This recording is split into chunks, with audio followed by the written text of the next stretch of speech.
Here's everything that happened in the NBA last week. Joel Embiid dropped 70 points on the Spurs and gives Wemby his welcome to the NBA moment. Embiid's rival Karl Anthony Towns also drops a career-high 62 points, but Brandon Miller and the Hornets spoil the party with his clutch shots as Cat leaves the game in disappointment. Speaking of the Hornets, they just traded Terry Rozier to the Heat for Kyle Lowry and a first-round pick. Honestly, this is a great move for the Heat. They add some more vital scoring with Rozier on the roster. And Kyle Lowry has aged tremendously on the court. I don't know how the Hornets will use him. More than likely, he will get waived. With all this talk of waiving and firing, the Bucks recently fired their head coach, Adrian Griffin, before the All-Star break. They had the second best record in the East, going 30-13. Now, you may be thinking, why would the Bucks let go of their coach knowing that they have the second best record in the East? This team was horrible defensively. These goons couldn't defend for shit. The Bucks are ranked 22nd in defensive efficiency this season. And if Milwaukee wants to win a ring this season, that's not going to cut it. The only thing that's been saving them this season is how good they are offensively. All the Bucks do is outscore their opponent. That's not the only controversial thing that happened this week though. The Thunder played the Blazers on Tuesday, and at the end of the game with 15 seconds left, Malcolm Brogdon brings the ball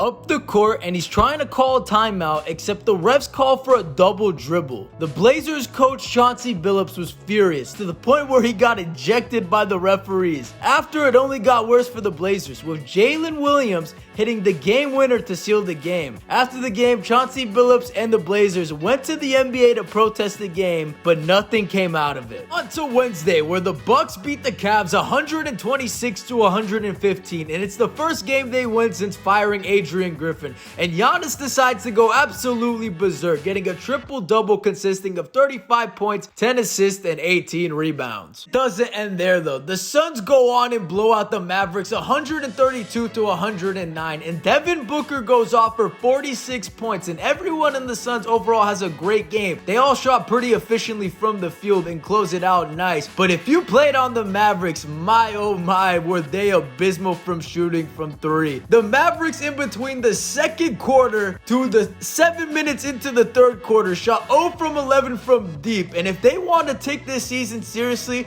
they're going to need to put more shooters around Luka and Kyrie. This makes no sense to me. But the biggest highlight of the night was the matchup everyone has been waiting for this season. Victor Wembanyama versus Chet Holmgren, two Slim Reaper rookies that have been hyped up to be the most generational centers of this generation. And the matchup started off great. Wembanyama came off scoring back-to-back threes and even blocked Shai Gilgeous-Alexander and Josh Giddey in the paint. But Oklahoma had the last laugh, destroying the Spurs 140-114. And Shai dropped 32 points, and Chet Holmgren even gets 17 points and 13 rebounds. And he states his case for being of the Rookie of the Year. And in the comments below, let me know who you think will be Rookie of the Year this season. Now on to bigger awards and accomplishment. The NBA just revealed this year's All-Star starters for the All-Star game, and I think the starters that were picked were completely spot on and well-deserved, with the East starters being Tyrese Halliburton, Damian Lillard, Jason Tatum, the Greek freak Giannis Antetokounmpo, and even Joel Embiid. And the West is just as stacked, if not more, with Shai Gilgeous-Alexander, Luka Doncic, Kevin Durant, LeBron James, and even the Joker, Nikola Jokic. And I'm happy to see the East versus the West again. The playground rules was cool and all, but the East versus the West is so nostalgic and it brings back so many memories. Let's just hope the All-Star game is more competitive this year. I'm tired of seeing these guys just playing around. Speaking of a lack of competitiveness, Doc Rivers has just been announced as the Bucks head coach, and now Milwaukee have ruined all of their hopes of winning a chip this year in the NBA. Like we were talking about earlier, the Bucks have problems defensively, and I just don't see how Doc will solve those problems. The script has been leaked early for the Bucks this season, and it states that they'll choke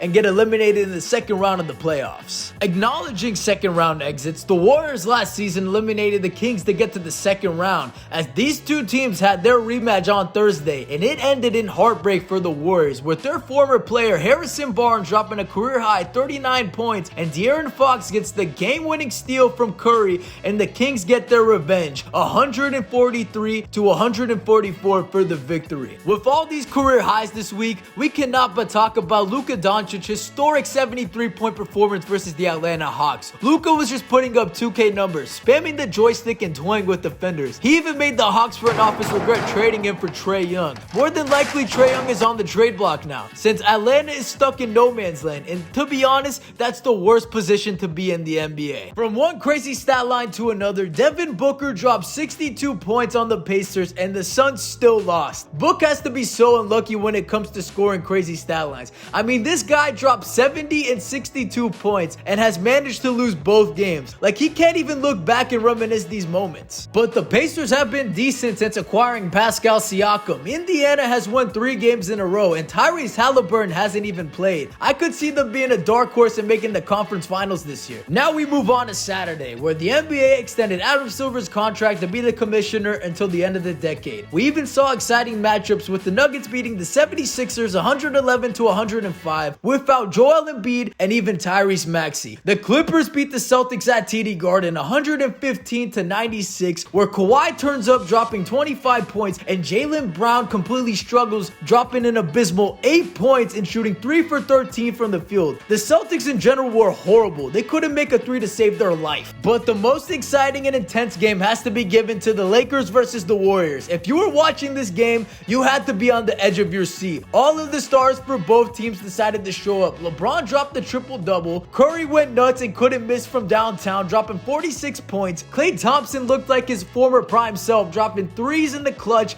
And this game even went to double overtime, where LeBron closed out the game with free throws to win the game 145-144. Now get to the end of the week, where it all starts with a huge upset with the worst team in the league, the Detroit Pistons, defeating the best team in the West, the Oklahoma City Thunder, 120-104, and they won without their best player, Cade Cunningham. And Jalen Duren was just a menace on the court. He dropped a monstrous stat line, getting 22 points and 21 rebounds, and he was just an enforcer on the court. He was protecting the rim at all costs and was bodying Chet Holmgren to the basket. But he wasn't the only one enforcing on the court. Paulo Banchero carried the Magic to victory over the Suns 113-98. He dropped 27 points on KD, and he went toe-to-toe and proving that he could be an all-star this season. Finally, the week ends with Saddiq Bey getting a putback dunk game winner over the Raptors 126-125,